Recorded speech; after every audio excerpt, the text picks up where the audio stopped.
What's going on, my YouTube fam? So in the last video, which I'm sure a lot of y'all probably didn't see, for some reason the HB stuff just doesn't get a lot of views, which is fine. I'm gonna still do it. I'm doing the car anyway because I just really want an HB, but I'll just what I'll probably do with that car is I probably just do updates within videos or something, and then when I get ready to actually drop the engine in, I'll probably do you know, like more coverage on it, because it's obvious like you don't really care about the car, like what I'm doing to the car, as much as you probably want to see pools and dyno stuff. So I'll just kind of show it in the background. But for today's video, we got the trap car in the shop, and this is like all like really happening like fast, because today I put a post on my Instagram, which is DrivenFilms_Dale, if you didn't know. And I was thinking about, because my front bumper is a brand new one from like kind of, I guess you could say like a cheap parts, as if you would order it off eBay, but I didn't order this off eBay. It's a place near me in Raleigh that sells like replacement fenders and stuff. And I got this it's been about 2 years now since I got it, and it's got some dew on it. I just brought it in here from outside, but you can see it's clearly faded, like super bad. And I really want to touch this up. I want to dress it up and make it look a little better. In this video, we will be using Rustoleum matte black, like super matte black, and it's supposed to be like primer and paint mixed in one. And it's a little under $4 a can, so I'm hoping one can should do this entire front bumper.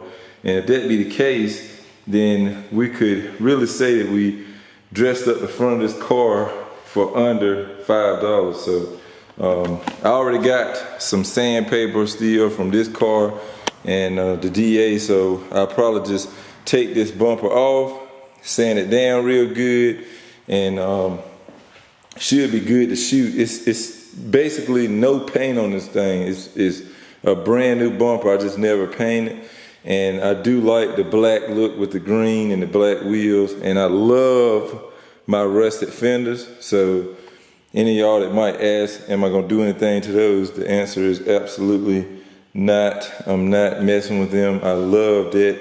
That's like my main bit of character that this car has, and I just love it. So we won't be doing anything to that, but yeah, let's see if we can get this bumper took off and see if we can get it prepped up for paint. Now guys, on my bumper, again, this car has been in accidents and stuff, so ooh, look at that H23. Hey baby, looking beautiful there.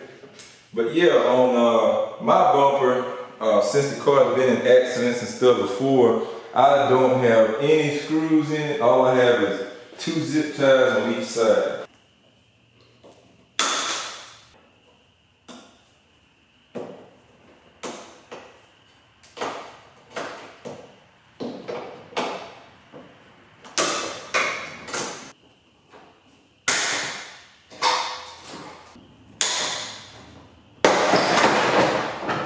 Just like that, she'll fall right on.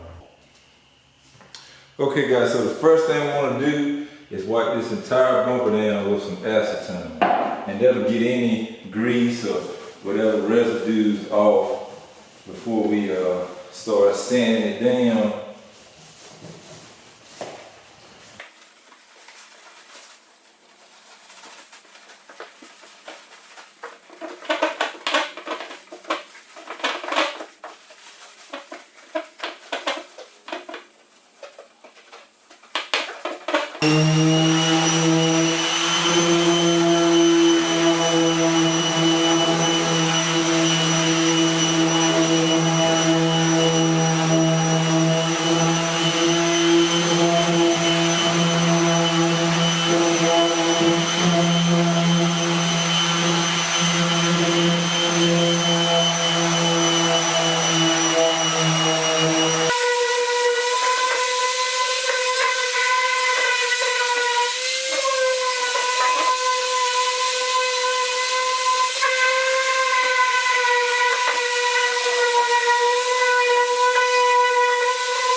with the bumper all sanded down, we're gonna come back and we're gonna hit it again with some more acetone.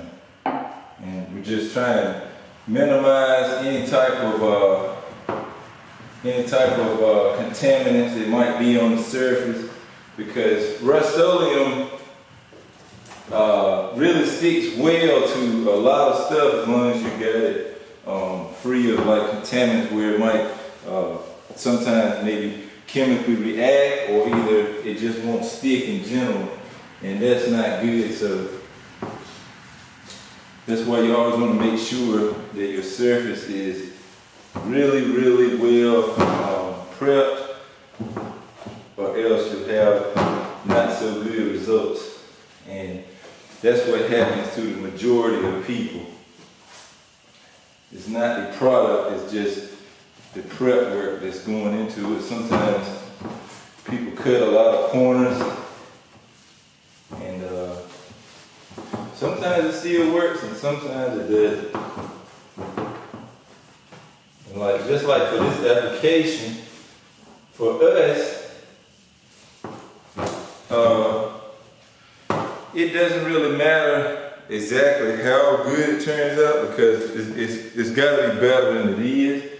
This bumper is like completely paint free, and so just to make it look a little nicer, we're gonna coat it, but it's not absolutely gotta be perfect.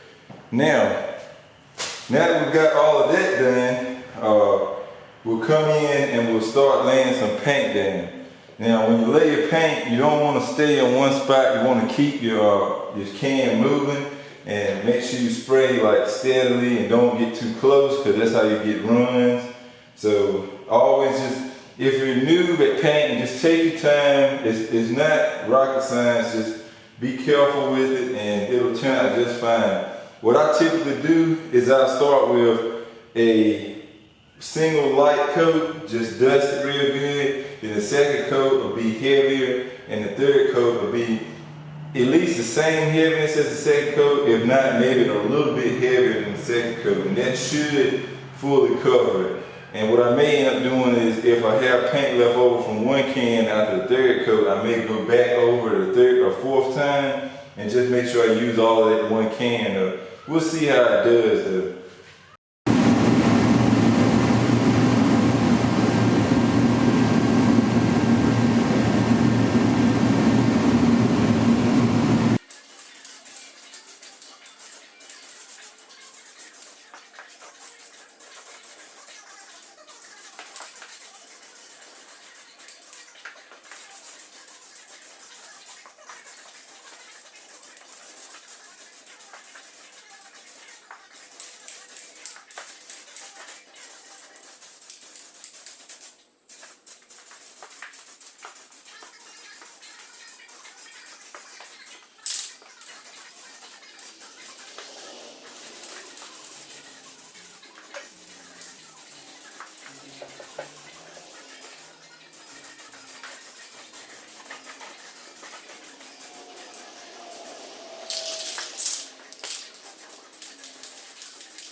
All right, guys, so what you saw the last clip before you saw me painting when it looked dry, that was when I first came back out here, because this is the next day, and I let the first 2 coats flash and dry overnight and during the day, because I was having quite a bit of what they call fisheye up here near the license plate frame part, which is not the paint's fault. It's mostly because I let this bumper sit out so long, and the weather kind of made it really smooth, so it made it a little tough to get the paint to lay right. But I got it smoothed out a whole lot. It looks really good now, and I'm gonna let this 3rd and final coat dry for probably, I'm gonna give it an hour or 2. I'm gonna cut the heat back on, and we'll see if it's dry enough that I can move it. If not, I'll just leave it be and wrap this video up and show y'all more of what it should look like when it's dry, because right now with it wet, it looks like really gloss, but it's not supposed to be gloss. It's supposed to be this flat color, and I picked it because the Trap is not a shiny car. It's a flat colored, you know, war machine, so I didn't want a gloss bumper with this matte color. The matte is staying for the Trap, so I want a matte bumper. And it looked, if you saw that last clip, it looked amazing. So this Rustoleum stuff is just, it's amazing, especially the conditions that I'm painting in. It gets too cold at night, and so I'm trying to do it in the little bit of evening time I have and have it flash before it gets too dark, because it's already getting dark and it's already getting chilly outside. And on top of that, we actually got another cold front coming back in, so the weather's gonna get back cold tomorrow. It's only gonna be like 40, which is pretty normal for this time of year around here. But for some odd reason, we've been having a lot of temps in the mid 60s and 70s, like all through December, which is really kind of retarded for North Carolina. But yeah, I'm gonna let this flash off and dry.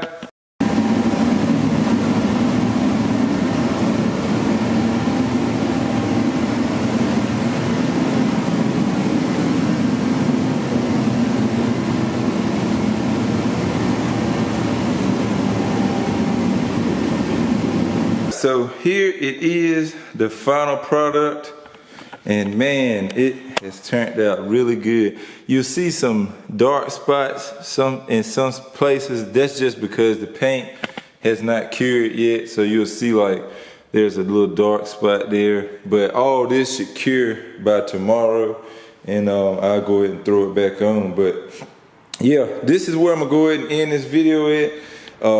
If y'all did find this any bit helpful, please make sure y'all smack the like button and subscribe if you're new. We got a ton of Honda projects on this channel, so make sure y'all stay tuned for those. And I will be doing more Rustoleum stuff as well, especially with this. This entire engine bay is also Rustoleum gloss black. So yeah, make sure you subscribe if you're new. I will catch y'all on the next one. And remember, respect all bills. Peace out.